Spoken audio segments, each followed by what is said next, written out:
Lal Qila metro station के पास हुआ blast एक आतंकी हमला था या नहीं, इसकी आधिकारिक पुष्टि होनी बाकी है। लेकिन जब कार में आग की लपटों के साथ नारंगी धुआं दिखा तो तमाम मीडिया एजेंसियों और सिक्योरिटी एक्सपर्ट्स ने अंदाजा लगाया कि शायद ये धमाका ANFO की वजह से हुआ हो, मतलब अमोनियम नाइट्रेट और डीजल, जो कि इस केस में फ्यूल ऑयल की तरह काम कर रहा था। ये मिक्सचर प्री मैच्योर स्टेज पर था जो समय से पहले फट गया। आमतौर पर इसका इस्तेमाल माइनिंग और कंस्ट्रक्शन साइट्स पर कंट्रोल ब्लास्ट के लिए होता है, लेकिन अगर ये गलत हाथों में पड़ जाए तो खतरनाक साबित हो सकता है।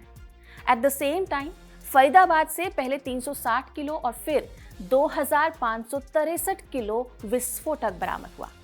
इतनी बड़ी मात्रा में वो केमिकल कंपाउंड जो सिविलियन और कमर्शियल यूसेज के लिए बनाए गए थे, उसे इकट्ठा करने का मतलब तो यही हुआ ना कि आतंकी उसका इस्तेमाल तबाही के लिए करना चाहते थे ताकि मीडिया में उन्हें अटेंशन मिल सके, और ऐसा हमेशा से होता भी आया है।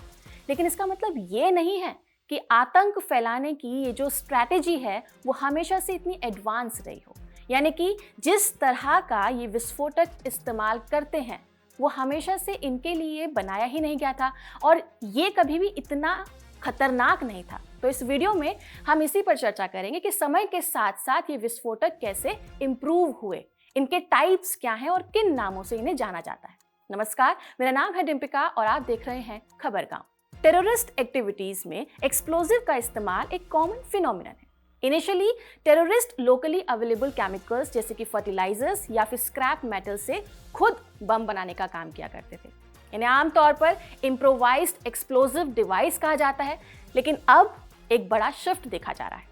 टेररिस्ट ग्रुप्स अब कमर्शियल एक्सप्लोजिव मटेरियल्स का भी इस्तेमाल करने लगे हैं, जिन्हें फैक्ट्रीज में बनाकर इंडस्ट्री, मिलिट्री और किसी भी तरह के डिमोलेशन के कामों में इस्तेमाल किया जाता है, जैसे कि डायनामाइट, C4, सेमटेक्स या फिर अमोनियम नाइट्रेट फ्यूल ऑयल। अब किसे पता था कि 9वीं सदी में आतिशबाजी करने के लिए चीन, जो कि सॉल्ट पीटर, सल्फर और चारकोल का कंपाउंड बना रहा है, वही बाद में गन पाउडर बनकर दुनिया में आतंक फैलाएगा, खून मचाएगा। और उसकी बुनियाद यहाँ से शुरू होगी कि आतंकी इसका इतने बड़े लेवल पर इस्तेमाल करेंगे। शुरुआत तो अच्छी हुई थी, लेकिन आतिशबाजी की जो तकनीक है जब सिल्क रूट से होते हुए यूरोप पहुंची तो 16वीं सदी तक इसका इस्तेमाल जहाज़ों में ब्लास्ट करने और मिलिट्री वॉर्स में किया जाने लगा। इसके बाद इंडस्ट्रियल रेवोल्यूशन के दौर में माइनिंग और सिविल इंजीनियरिंग पर्पस के लिए इन एक्सप्लोजिव्स का इस्तेमाल किया जाने लगा। ये वो दौर था जब अल्फ्रेड नोबेल ने 1867 में डायनामाइट्स बनाया और control blast for industrial and mining purpose की दुनिया में एक रेवोल्यूशन आ गई। लेकिन किसी को नहीं पता था कि आगे चलकर इन डायनामाइट्स का भी इस्तेमाल कुछ ग्रुप द्वारा तबाही मचाने के लिए किया जाने लगेगा। ये वो दौर था कि मानो शेर को खून मुंह लग गया हो। वॉर्स में एक्सप्लोजिव्स का इस्तेमाल किया जाने लगा और 20वीं सदी में RDX को डेवलप किया गया, जिसकी खासियत थी कि अगर इसे प्लास्टिक के साथ मिलाकर इस्तेमाल किया जाएगा तो इसका इम्पैक्ट काफ़ी भयानक होगा। वर्ल्ड वॉर 2 में भी मोस्टली जो एक्सप्लोजिव्स थे उसमें यही RDX को ऐड किया गया था, या कहे कि सारे इसी कैटेगरी से बिलोंग करते थे। हालांकि आज के समय में RDX के अलावा कई और तरह के एक्सप्लोजिव्स हैं जिनका इस्तेमाल किया जा रहा है, तो इनके बारे में भी समझ लेते हैं।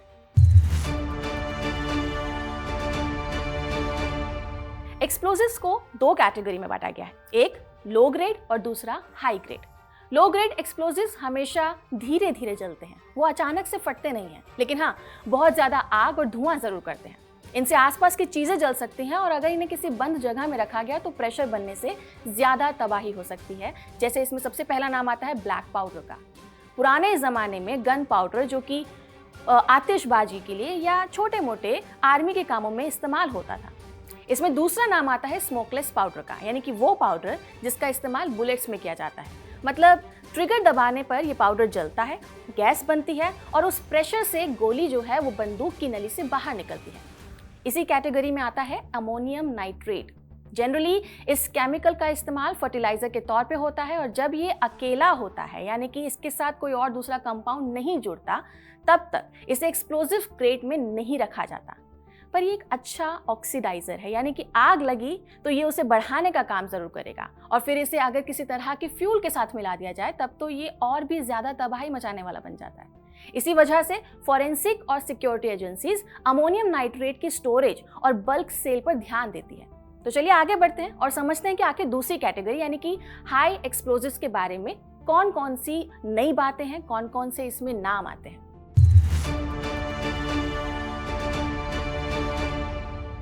हाई ग्रेड एक्सप्लोजिव्स वो होते हैं जिनके फटने से काफ़ी ज़्यादा एनर्जी रिलीज होती है और ये एक्सट्रीमली डिस्ट्रक्टिव होते हैं। इन्हें मिलिट्री पर्पस, माइनिंग या फिर इंडस्ट्रियल कंट्रोल ब्लास्ट में इस्तेमाल किया जाता है। जैसे इसमें सबसे पहला नाम आता है टीएनटी का, सबसे फेमस मिलिट्री एक्सप्लोजिव है ये। लेकिन आतंकवाद में भी बड़े विस्फोटकों के लिए टीएनटी का इस्तेमाल होता आ रहा है। जैसे 1983 में लेबनान के बेरूत में 2 ट्रक बम विस्फोट कर गए थे। बताया जा रहा था कि दोनों ही हमलों में आत्मघाती ट्रकों में टीएनटी का इस्तेमाल किया गया था। इसमें दूसरा नाम आता है RDX, again a military grade explosive. इसकी खासियत यह है कि इसे स्टैटिक फॉर्म में स्टोर किया जा सकता है, मतलब ये कि चलते फिरते अचानक ही फटता नहीं है और इसे प्लास्टिक एक्सप्लोजिव्स जैसे कि C4 में मिलाकर छिपाना आसान होता है, इसीलिए सेना इसे पसंद करती है।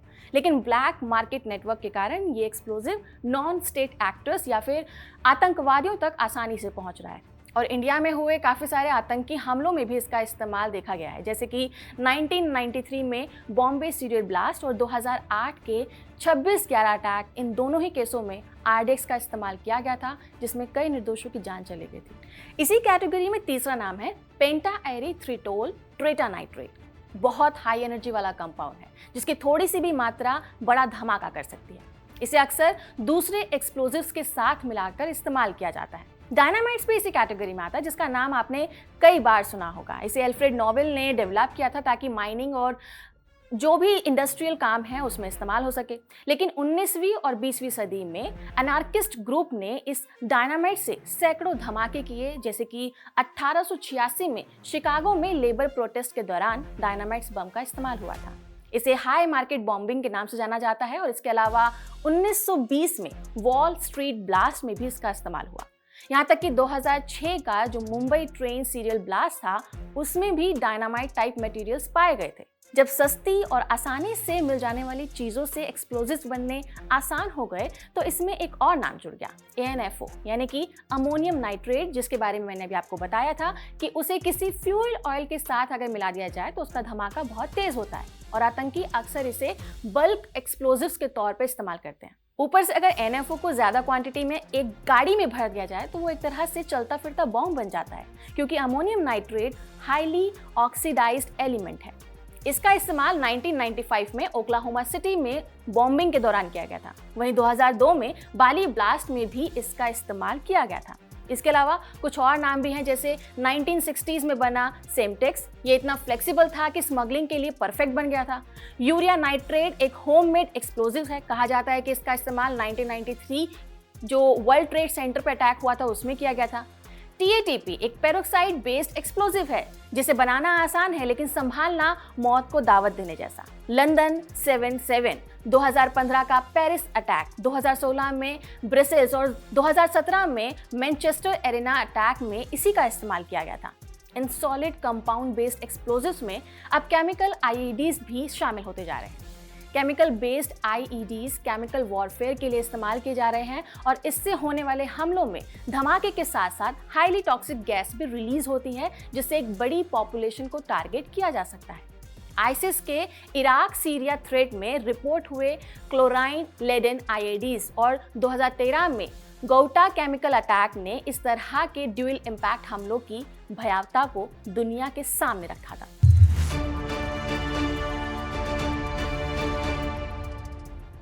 अगर हम भारत की बात करें तो यहाँ हर फेज में अलग अलग तरह की डिवाइसेस और टेक्टिक्स देखने को मिलती है।